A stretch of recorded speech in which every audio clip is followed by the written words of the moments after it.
Buenos días, estoy encantado de estar aquí con vosotros para compartir un poco nuestra experiencia con la configuración de la Asamblea Ciudadana por el Clima en las Islas Baleares. Me presentaré. Yo soy Pau de Vilchez Moragues, soy profesor de Derecho Internacional Público en la Universidad de las Islas Baleares, subdirector del Laboratorio Interdisciplinario sobre Cambio Climático de las Islas Baleares y también presidente del Comité de Expertos para la Transición Energética y el Cambio Climático en Baleares. Creo que lo primero que habría que hacer es explicar un poco en qué consiste esto de la Asamblea Ciudadana por el Clima, antes de entrar quizá en otros detalles. Una Asamblea Ciudadana por el Clima básicamente es un espacio en el cual se reúne a la ciudadanía para que, a partir de la información científica recibida, puedan elaborar propuestas sobre cómo afrontar y qué hacer ante la emergencia climática. Y os preguntaréis, ¿y eso para qué?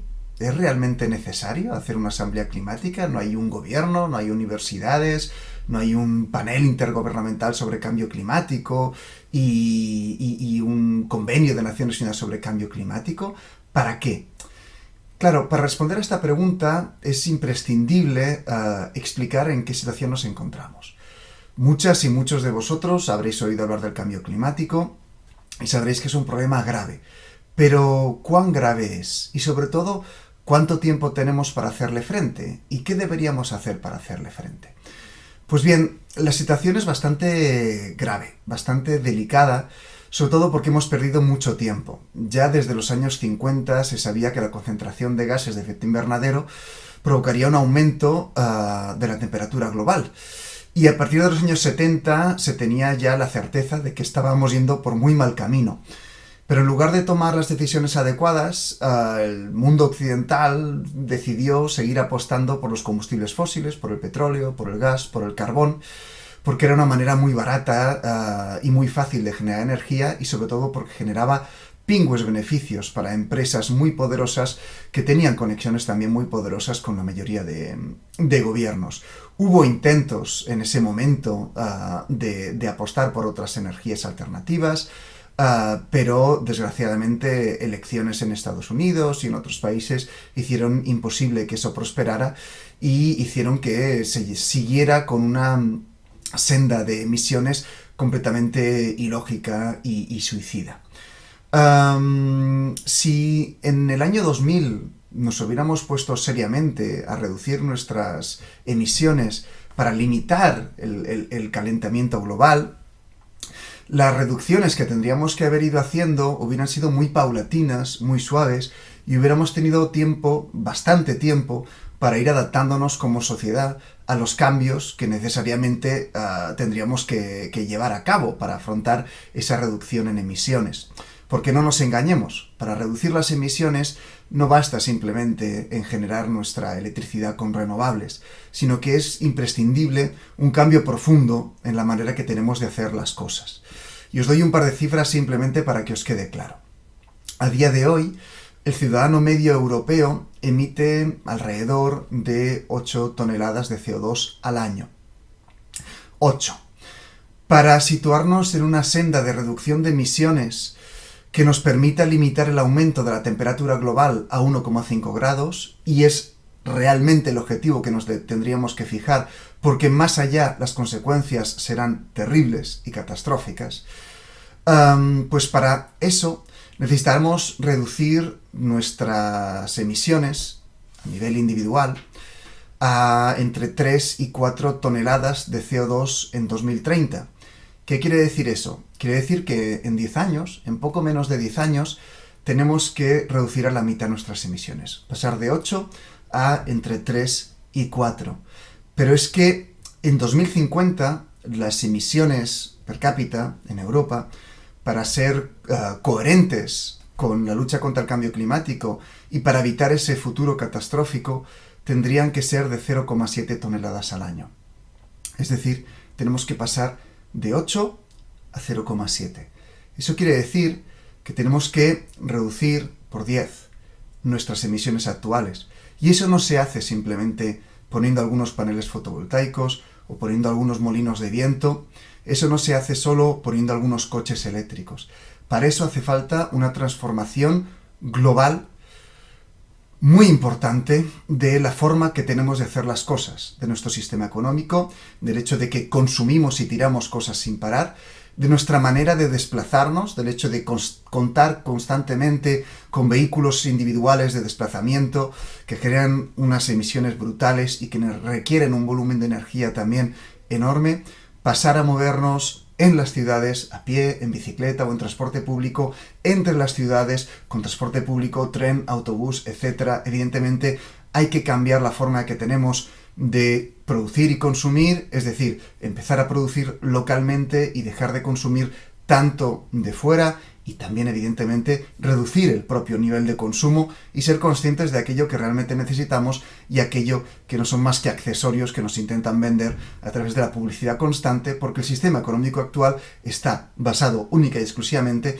en consumir cada vez más. El problema, en un mundo finito no podemos consumir infinitamente. A día de hoy harían falta 1,5 mundos, 1,5 tierras para regenerar lo que consumimos anualmente en un año. No hay 1,5 tierras. Pero es que además, si lo reducimos a nivel español, harían falta 3 Españas para producir anualmente de manera renovable todo aquello que estamos consumiendo. Y no hay 3 Españas, no disponemos de ello. Si consumimos el equivalente a 3 Españas es porque estamos consumiendo los recursos de otras partes del mundo. ¿Qué quiere decir eso? Eso quiere decir que por una cuestión tanto de sostenibilidad como de salud, como también de ética y de tener en cuenta el resto de la humanidad, es imprescindible hacer esos cambios. Pero esos cambios, como decía, son muy potentes. Reducir a la mitad nuestras emisiones en 10 años y dividirlas por 10 en 20, 30 años. Claro, si eso lo dice un gobierno, es muy probable que haya gente que se oponga y que diga, esto es una animalada, esto no, ¿por qué? ¿Y por qué tengo que dejar de utilizar el coche? ¿Y por qué no me puedo comer un chuletón siempre que quiera? ¿Y por qué? ¿Y por qué? ¿Y por qué? Eso pasa porque hay una separación muy importante, desgraciadamente, entre lo que sería la mayoría de la población y lo que son los gobiernos, quienes toman las decisiones, o también las empresas, que toman decisiones que nos afectan mucho. Pues bien, lo que se intenta con las asambleas climáticas es dar la vuelta a todo esto. Es crear un espacio, generar un espacio en el que las personas puedan encontrarse, puedan escuchar de primera mano la información por parte de científicos que hace años que están estudiando estas cuestiones, que les dirán cuál es la situación, cuáles son los sectores que más emiten, cuáles son las tecnologías que les podrían dar respuesta, cuáles son los cambios que no son tecnológicos, etcétera, etcétera, etcétera. Y la ciudadanía, con esa información, lo que hace es, a través de toda una serie de sesiones temáticas, ir debatiendo, ir analizando qué caminos tendríamos que tomar como sociedad para reducir nuestras emisiones en la medida en que sea adecuada. ¿Qué ventajas tiene eso? Muchísimas.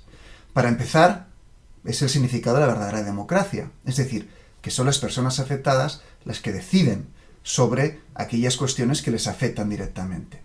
Pero además implica un empoderamiento consciente, es decir, no son las personas en el bar hablando de cualquier manera y oyendo a tertulianos que no tienen ni idea de lo que dicen, que emiten opiniones sin fundamento, sino que son esos mismos ciudadanos y ciudadanas los que adquieren un conocimiento y debaten entre ellos de manera constructiva, porque además en estas experiencias de asambleas ciudadanas por el clima, lo que se intenta trabajar mucho es el consenso. Es decir, alejándonos de una dinámica de minoría, de mayorías y minorías, de no, yo he ganado, tengo un voto más, tengo 10 votos más, pues yo decido todo. Lo que se intenta es que, como son cuestiones que nos afectan a todas y a todos como sociedad, intentar decidir entre todas y todos aquellas soluciones que realmente nos parezcan aceptables a la gran mayoría. Y por eso se trabaja desde el consenso. Esta experiencia, que parece como muy innovadora, se ha llevado ya a cabo en otras partes del mundo. Y además de nuestro contexto cercano, en Irlanda, por ejemplo, se han llevado a cabo ya varias asambleas de este tipo, no solo sobre cambio climático, sino sobre otras cuestiones que son importantes y sobre las que el debate político o el ruido partidista impide tomar decisiones valientes y justas. Así pues, por ejemplo, en Irlanda, la primera asamblea que se hizo fue sobre el aborto, una cuestión que tenía enfrentada totalmente a los partidos políticos y que parecía que no podía avanzar mucho.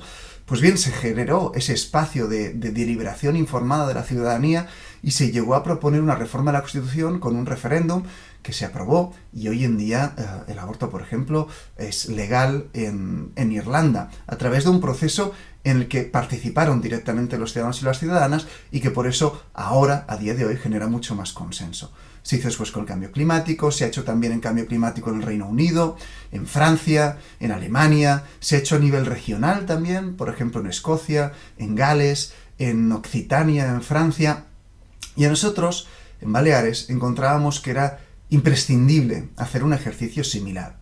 Entre otras cosas porque como islas nos veremos especialmente afectadas por el cambio climático, entre otras cosas por el aumento del nivel del mar, y porque estamos en el Mediterráneo, en esa frontera, ese espacio frontera entre el África sahariana y Europa, y cualquier aumento de temperatura tendrá unos impactos muy fuertes sobre nosotros. En ese sentido hemos desarrollado una propuesta. A lo largo de 2021 nos reunimos con todos los actores relevantes, sector privado, ONGs, universidad, administración pública, partidos, para hacer una propuesta que corresponda a la realidad de Baleares, que básicamente es que somos un archipiélago. Es decir, somos distintas islas que componemos esta región. Y en ese sentido, nuestra propuesta recoge espacios de decisión para cada una de las islas, más después un espacio colectivo para que decidamos en el conjunto de las islas. Esta Asamblea Ciudadana Climática todavía no ha empezado, estamos en la fase de preparación y esperamos que tenga lugar a finales de este año y principios del año que viene, y por supuesto estaremos encantados de explicaros cómo va, si tenéis interés. Hemos creado una web al efecto, y si os interesan estas cuestiones, hay una red europea que trabaja en estas cuestiones que se llama NOCA, Knowledge Network on Climate Assemblies, y que, bueno, os pondremos también el enlace para que si tenéis curiosidad podáis informaros. Muchas gracias y espero que estas jornadas vayan muy bien. Un abrazo.